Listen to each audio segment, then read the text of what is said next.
Today's COVID update is brought to you by Fulltech Systems, your technology center, where you'll come for the price but stay for the service.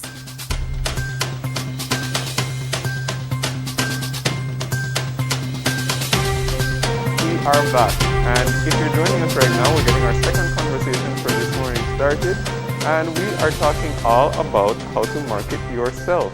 So if you are looking for a job, or you will be in the near future, you might want to tune in.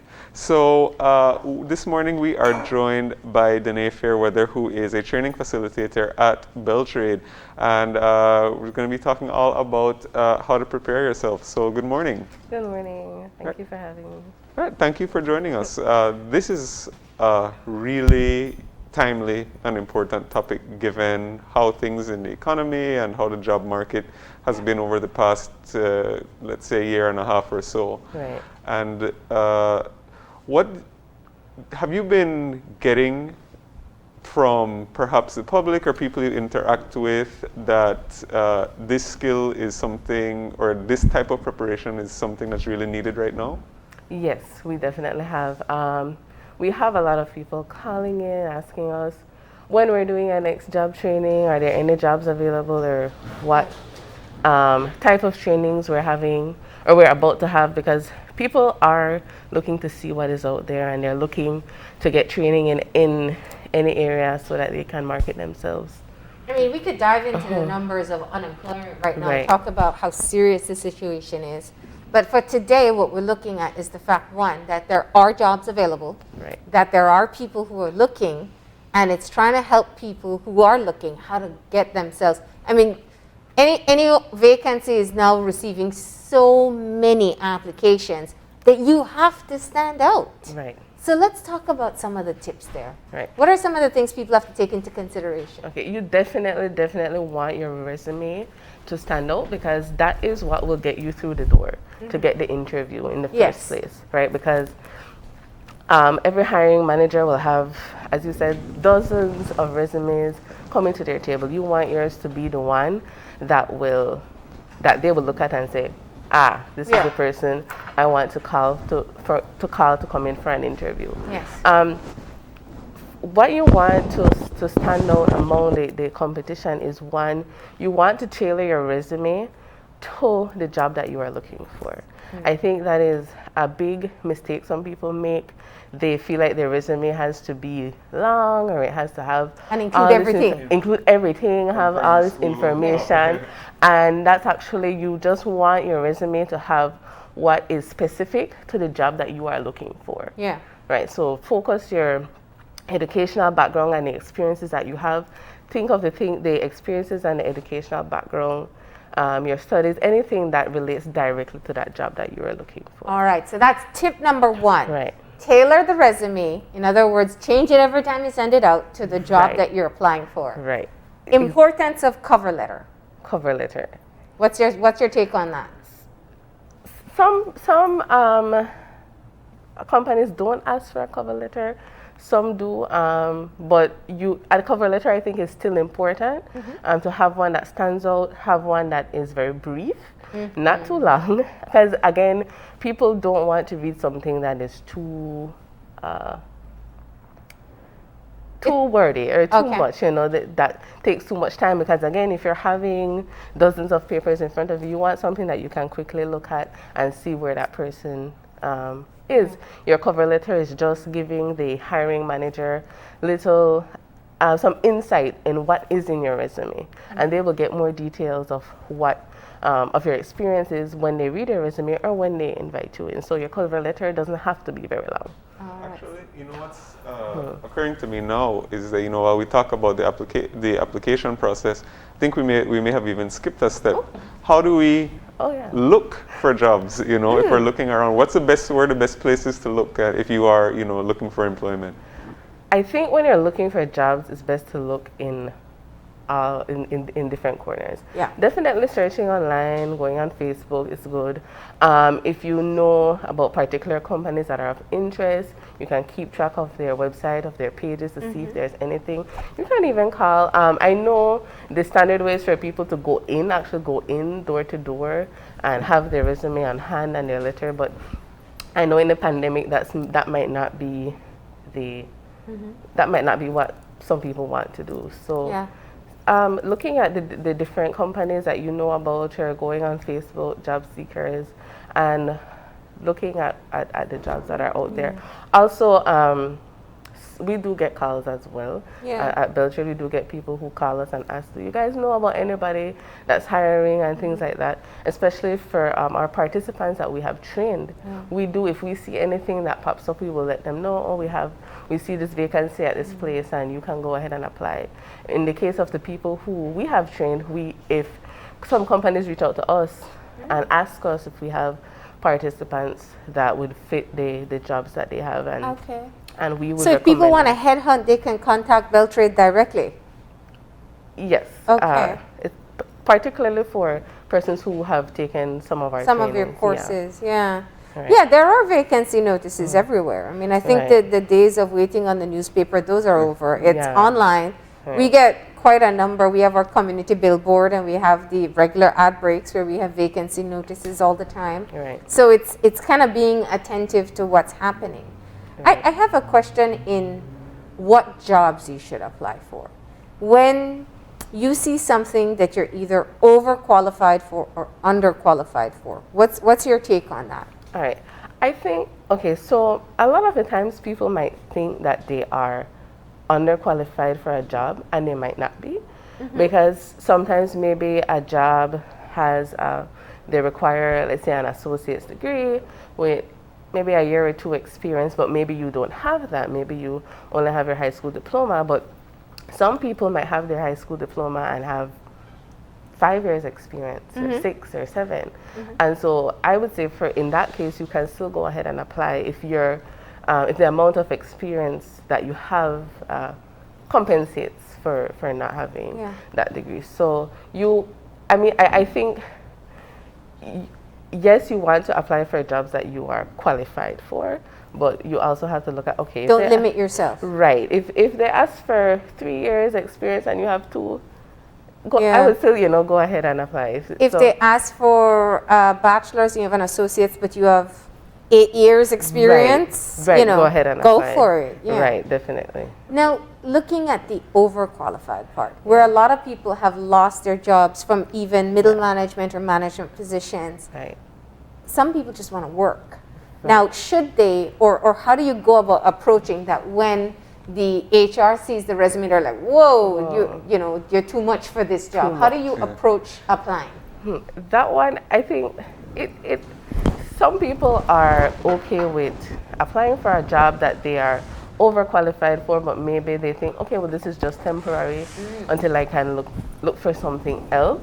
But a lot of the times, a hiring manager or an interviewer might see, oh, this person has a master's and this job is only asking for an associate. And they might be scared to hire that person because they might think the person is expecting a salary that's above what they are comfortable paying. Or that they won't stay. Or that they won't stay. So I think that one is a bit tricky. I think you don't want to apply for a job that you're too qualified for or overqualified for, but sometimes some people would apply for a job and they say, okay, well, I'll apply so I can have an income, but then still continue looking. So that one I think is a bit tricky to approach. And you said something earlier which was pretty interesting, and that's about tailoring your resume to the job that you are applying for. A lot of times people think that, or people stress a lot on academic qualifications. What would you say are something, or do you find that people sometimes skip over things or skills that they might have, or talents that they have that employers are looking for? Things like language skills, other things that people may not necessarily put enough emphasis on when they're applying? Okay, so you're saying people might focus too much on academics, and then they don't include these skills, maybe soft skills or hard skills that they have that might stand out. That's definitely true. I think you do definitely want to put your some skills that you think will be relevant to that job. Language skills is definitely one of them. If you're bilingual, that is a skill that some that employers do look for. I think you just want to have, I'd say, a balance. What we usually do recommend for, especially okay, for people who they maybe they don't have the academic qualifications to match up, for lack of a better word, to what the employer is asking for. Or maybe you have enough experience, so you want to emphasize on the experience or emphasize on the skills. So I think it all depends. If you're a new graduate, maybe you have your degree, but you're lacking in experience, you want to then emphasize on the academics because that's what you have, right? That's your selling point. So it's just, I'd say, emphasize the things that are your stronger assets. Now, when you look at the first step is the resume, getting that out. You know, I know they've talked about tips. If you know who to direct it to, find out that name. Show that you're doing your research. Right. That's the next step. When you go into that interview, what are some of the preparation tips? If you get that call back, what are some of the things that people need to know? Okay. You definitely do need to do your research about the company. I think you should do that even when you're preparing your resume. But definitely once you get that call to go in for the interview, you want to research as much as possible about the company or the organization that you're applying for. Go on their website, see who's the director, who's the HR, who's this person. Go on their Facebook, stalk them, literally stalk them and see, because when you get into that interview, one of the questions that they will ask you is, why do you want to work here? And you want to work for a company where their mission and their vision aligns with your goals. So you want to be familiar with the missions and the visions of these organizations. And at least have some understanding of what the job entails. Right. Yeah. Exactly. Definitely understanding of what the job entails. If you know somebody that used to work there, don't be afraid to ask them, you know, what was it like? What was the work culture like? You just want to do your research about that organization, because it is one of the questions that will come up in an interview. Most interviewers will ask you, what do you know about this company, or why do you want to work with us? Yeah. All right. And I was just going to ask you if you had any other tips for when it comes to the interview, or what people should look out for. One of the biggest tips, I think, you want to know your quality. You want to be able to sell your qualifications and your experiences in about 2 or 3 sentences. Because one of the first things an interviewer asks you is, tell me about yourself. And you don't want to be rambling on and telling them your whole life story. So you want to be able to tell them, if you have worked before, give a little bit of past information about where you used to work or where you're currently working. If you have not worked before, give a little bit about your academic background or whatever skills or experience you have. And you want to be able to say that in about 2 or 3 sentences, nothing too long, because that's most of the time that's the first question that they ask. All right. And other things that will help to make you employable. Let's say I've not been working because of COVID.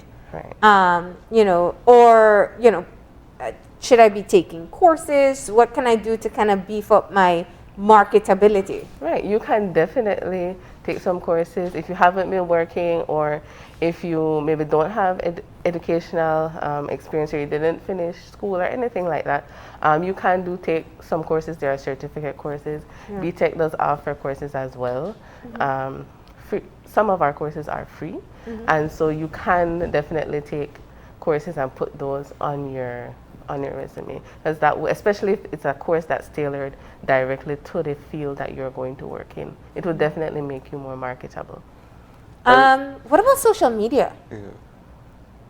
Your social media presence? Yes. So yes, that is definitely, you want to, before you go into an interview, clean up your social media. Clean it up, because hiring managers do search you. They do. They do search you on social media. So you want to make sure that your social media is, it presents an image of a professional, because they will look at your social media, and if it's not what's in line with their company, they will not want to hire you. Another thing about social media that I recommend everybody to get is to get a LinkedIn page. Yes. That is, it's professional social media. Yes. You can have your all your educational background, your work experience, everything on your LinkedIn. Because when you want... And put that you're open for a job. And put that you're open for a job, exactly. Because when those hiring managers Google you, you want the first thing to pop up is your LinkedIn page, right? And they see, and they see all your qualifications there. Yes, they've seen your resume, but they also see that you have that professional presence online. Yeah, that is true. So it's good to get a LinkedIn page, right? To present yourself professionally. And I think, I've even found that people who reach out to me for different opportunities, they find you through LinkedIn. Yes, they do. Right. And it could be a job offer or whatever else it is, but it's because of how you present yourself on your page. Right. Clean up your social media. Now, we don't have, I don't know, we don't have the kind of discrimination laws that I know in other places. They say, well, you can't be judged by your social media presence. But what are some of the things that you see, especially young people, where social media is kind of like their expression page? Right. How do you help them understand that still paints an image if a hiring manager goes and looks at it out of curiosity? Right. That is one of the things we touch on a lot in our trainings, our job preparedness trainings. We know it's your page and you want to express yourself and you want to be free. It's your page. But there are certain things that your hiring manager doesn't want to see. So, and I know some people will say, well, I might put certain things private, or I might not, only my friends can see it. I might have my settings so that only friends can see. But a lot of the times you don't know who that employer is friends with, and that person might have you as a friend, right? So I think yes, your social media is for fun, and most people see it as fun, but you want to have a balance. So if every single picture on your social media is a party picture with you with a bottle of rum in your hand, that's not an image that an employer wants to see. Now, if you have one party picture, but you have a mixture of other pictures and some professional, you have a balance, then I think that is fine. So the bottom line is just to have a balance and to have to just be aware of the image, the image that you are putting out there for yourself. I've told some young people, I say, think of your social media that if you meet somebody, if you were to say everything that's on your page to their face, hi, I'm Marlene, and I drink in the middle of the day, I complain about my workplace, and I comment and get in arguments online, that's who I am. If I would feel comfortable saying that to somebody, then I can be comfortable with that being my profile publicly. Correct, yes. I think you hit the nail on the head, definitely. Because when you look at someone's social media page, usually the first thing you see, their profile picture, their bio, whatever, that's your first impression of that person. Is like the social media alternative to meeting someone in person and having them introduce themselves in that way. And apart from social media, are there any other mistakes that you see people making while they're on, either in the interview or perhaps on the resume? Other than those that we talked about. On the resume. Another thing, some mistakes we see people make, grammatical errors on resumes, that's definitely a no-no. If you know maybe you're not comfortable with writing and things like that, have somebody look over your resume for you. You can write it, and then if you know you're not too sure, because some people, for some people, they might not be comfortable with writing and things like that. Have somebody that you know that can look over your cover letter and your resume for you. Another mistake people do make for an interview is not dressing for the job. So you want to be, and this goes back to researching the company, you want to be familiar with the company. What's the culture? Their culture, right? And you want to, when you go for that interview, dress a little bit above what their culture is. Just like one little notch above, right? Because it's the interview, it's the first impression. When you're working there, then you can relax and figure out, what's appropriate and not. But you want to go just a little bit above what is expected. Yeah, and it's, so don't, and like you said, for the job, so if you're like working at a restaurant, don't show up in like a tuxedo or something, right? Yeah, exactly. If you're working at a restaurant, and sometimes if the interview is at the restaurant, you don't want to show up in a tuxedo, and especially if it's outdoors and it's hot and you're sweating, so you want to dress for the job, maybe a little bit above what that job would be. All right. So we talked about quite a bit. Now let's talk about where the job opportunities are. All right. I know you said that you have quite a list of places Yes. that are hiring. Tell us where people can be able to look for some jobs. Okay, so right now, most of the places that are hiring are the call centers. The call centers are hiring a lot. I know Redical has some vacancies, Transparent BPO has some vacancies. Apart from the call centers, BEC, Belize Estate Company, they do have, I believe their vacancy is for a handyman, and so they do have a lot of entry-level vacancies out there. In regards to the call centers, they do have vacancies for agents as well as for supervisors and middle management. Okay. And where can people access the list of openings? Can they call BELTRAIDE? Yeah, they can definitely reach out to us, or they can go directly to these companies' websites and Facebook pages. All right, last pitch. One thing that you'd tell anybody out there right now who is desperate to get a job, what should they do? Stand out. Make sure that you stand out. Do your best to stand out above everybody else. That's right. Right. All right.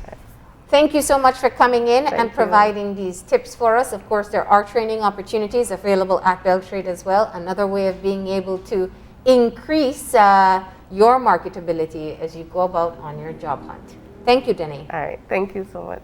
All right, with that, we're going to go ahead and take a break. And from finding that job to staying motivated on that job, we have business and lifestyle strategist Michelle Banzi joining us after the break. This COVID update was brought to you by Fulltech Systems, your technology center, where you'll come for the price, but stay for the service.